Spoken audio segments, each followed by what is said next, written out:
Hello guys, आज हम जानेंगे 4 प्रमुख धामों में से एक धाम और 12 ज्योतिर्लिंगों में से एक ज्योतिर्लिंग तमिलनाडु के पंबन आइलैंड में स्थित रामेश्वरम के बारे में। And in this video I will share with you how we planned our 2 days itinerary to Rameswaram in detail. Bangalore से रामेश्वरम का कोई डायरेक्ट ट्रेन रूट नहीं है, इसलिए पहले बैंगलोर से त्रिची आए, फिर त्रिची से Rameswaram station by train. You can also reach there via Madurai और चेन्नई बाई ट्रेन, एयर और रोड। डे 1 पे रामेश्वरम पहुंचते पहुंचते दोपहर के 1 बज गया था। होटल पहुंचकर वहां से लंच करके डायरेक्टली हम निकले अग्नि तीर्थम और बाइश कुंड में स्नान के लिए। For the main ling darshan you have to keep in mind the temple timings as well as the rituals you have to do before darshan. So let me give you some information about this Agni Tirtham and Baiskund Snan. Agni Tirtham, which is situated on the eastern beach opposite the main Ramanatha Swami temple, is believed to be the spot where sins are washed away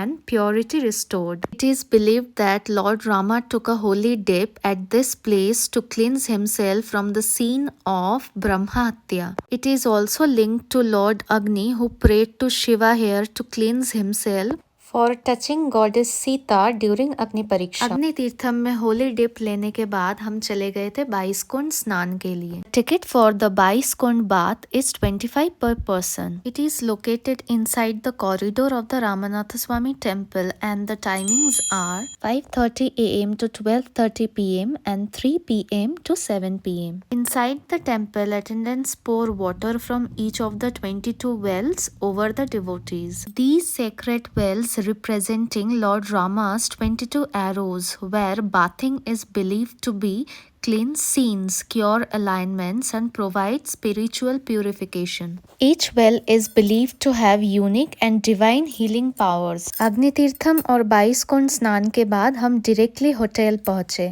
वहां ready होकर हम पहुंचे मंदिर में main ज्योतिर्लिंग दर्शन के लिए। रामनाथ स्वामी temple में ज्योतिर्लिंग दर्शन के टाइमिंग है मॉर्निंग में 6 बजे से दोपहर के 1 बजे तक और इवनिंग में 3 बजे से रात के 9 बजे तक। मंदिर के एंट्रेंस के लिए 4 गोपुरम है, लेकिन दर्शन के लिए सबको ईस्ट गेट से एंट्री लेनी पड़ती है।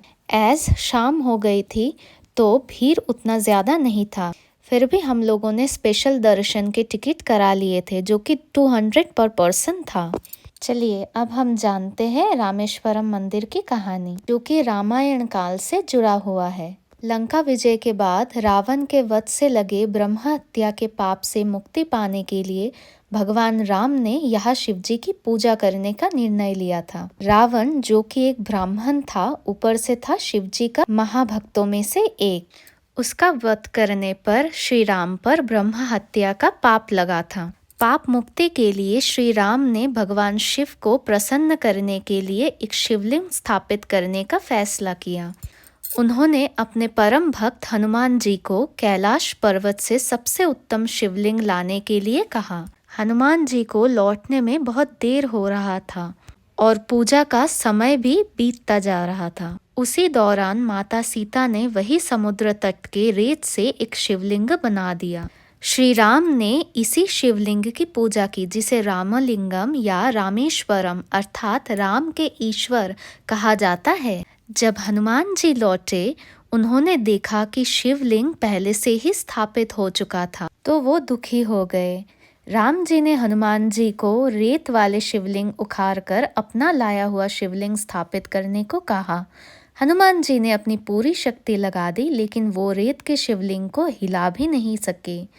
इसके बाद राम जी ने हनुमान जी द्वारा लाए गए शिवलिंग, जो कि विश्वलिंगम कहा जाता है, उसको भी स्थापित कर दिया रामलिंगम के सामने ही, और ये आदेश दिया कि पहले हनुमान जी के शिवलिंग की पूजा की जाएगी। श्री राम भगवान के भक्ति से प्रसन्न होकर शिवजी ने शिवलिंग में ज्योति के रूप में विराजमान होने का सिद्धांत लिया, जो कि आज 12 ज्योतिर्लिंगों में से एक ज्योतिर्लिंग के रूप में पूजा जाता है।